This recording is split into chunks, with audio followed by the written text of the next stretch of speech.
Good day, ma'am and sir. We're a group Z2025 and we're going to present our research study entitled The Effectiveness of Curfew During MCQ in Barangay Bocana, Maco, Davao de Oro. Production. As part of the fight against COVID-19, countries have performed their action measures such as travel, public activities, restriction, suspension of border crossing and international flight, voluntary home isolation, curfew, and obligation to wear masks were regulated by the country. The effectiveness of the said implementation of curfew can be a key to decreasing the case of affected victims. Local government of Maco during MECQ was implemented to address the increasing number of people getting the virus. It is the utmost purpose of the study to evaluate the deterrent effect of curfew amid MECQ in Bocana, Maco, Davao de Oro. Choose the imposed virus local ordinance for curfew on habitual activities, minor welfare, safety, and security measure, empower the law of the country and health safety. Finally, the result of the study will benefit the different groups of people. The police officer of the municipality of Maco, Davao de Oro. The result of the research study shall build a good relation between the police officer and the people during the pandemic. This study primarily benefits the community to become organized. For the citizens of Maco become a discipline. The following are main concern of respondent and will seek an appropriate response on the given statement of the problem. What is the level of effectiveness of curfew during in Barangay Bocana, Maco,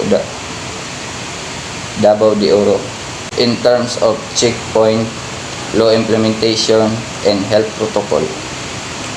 Method. Participants. The respondents of the study will be residents in Barangay Bocana, Maco, Davao de Oro. Random sampling will be used. In this study, random sampling is a sample of subjects that is randomly selected from a group and is therefore assumed to be representative of that group. As such, the researchers utilized this for selection of the respondents of the study by using this method. Materials. A descriptive method of research describes and interprets what are the revealed conditions and relationships that exist, practice that are prevailing, and the effects that are being felt on those trends that are developing. To determine the effectiveness of curfew during MECQ in Barangay Bocana, Maco, Davao de Oro, the following parameters limits will use.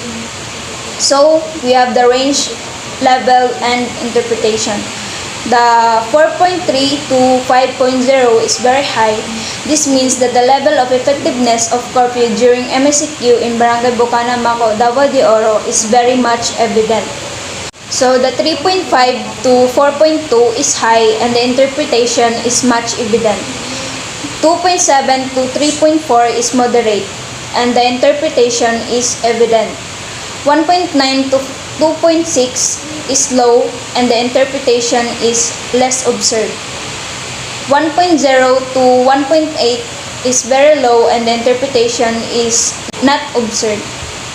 Design and procedure. The researchers will undergo the following steps.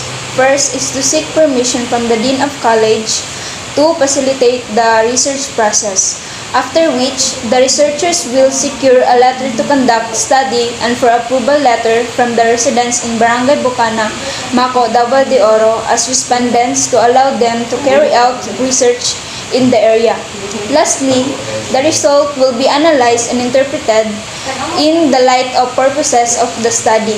The statistical tools that will be used in the study are mean, in which this is used to measure the effectiveness of curfew during MECQ in Barangay Bocana, Maco, Davao de Oro. The study is that the level of the effectiveness of curfew during MSQ in Barangay Bukana, Mako, Davao de Oro in terms of checkpoint, law implementation, and health protocol. Table 1 shows the level of the effectiveness of curfew during MSQ in Barangay Bukana, Mako, Davao de Oro is much evident. Among the three indicators, checkpoint get the highest mean of 4.03 with a standard deviation of 0.85, which means that the effectiveness of curfew during MCQ in this aspect is much evident.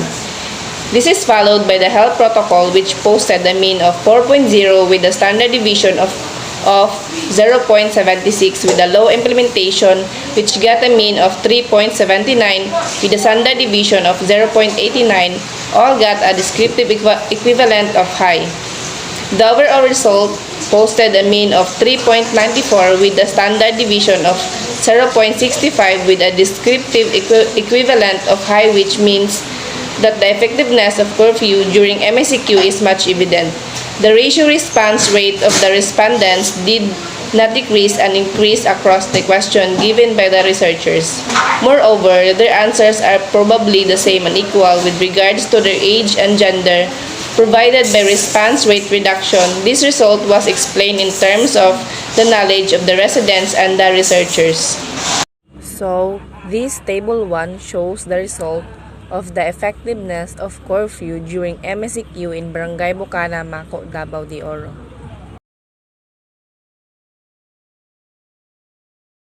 Post-action plan to enhance the effectiveness of curfew during MSCQ in Barangay Bukana, Mako, Davao de Oro.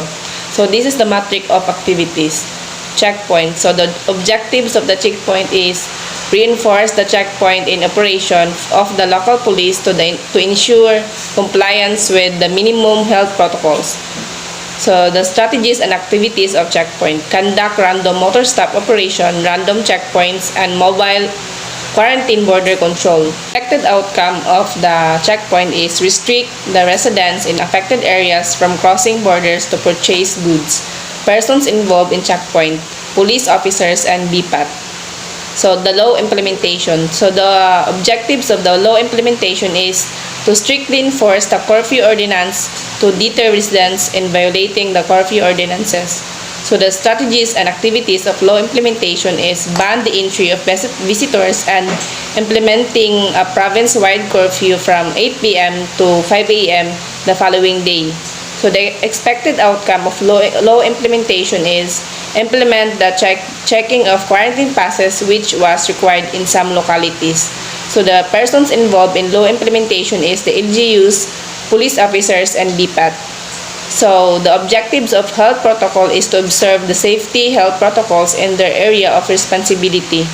Strategies and activities of health protocol is to enforce its offline pahimangno operations. Of health protocol is give precautions such as wearing of face masks and physical distancing are observed. The person involved in health protocol is police officers, BPAT, and citizens. Conclusion are drawn based from foregoing finding. The level of the effectiveness of curfew during MSCQ in Barangay Bukana, Mako, Davao de Oro is high. The overall result posted with a descriptive equivalent of high, which means that the effectiveness of curfew during MSCQ are much evident. The highest, which means that the effectiveness of curfew during MSCQ in this aspect is much evident. This is followed by health protocol and lastly law implementation. All got a descriptive equivalent of high. The overall result with a descriptive equivalent of high, which means that the effectiveness of curfew during MSCQ is much evident. After a cautious review of discoveries of the study and the relevant conclusion drawn, the accompanying recommendations are offered. Since the level of the effectiveness of curfew during MSCQ in Barangay Bukana, Mako, Davao de Oro, which described as high, it has to be elevated to very high. Through this intervention plan, the ratio response rate of the respondents did not decrease and increase across the question given by the researchers. Moreover, their answers are probably the same and equal with regards to their age and gender, provided by response rate reduction. This result was explained in terms of the knowledge of the residents and the researchers.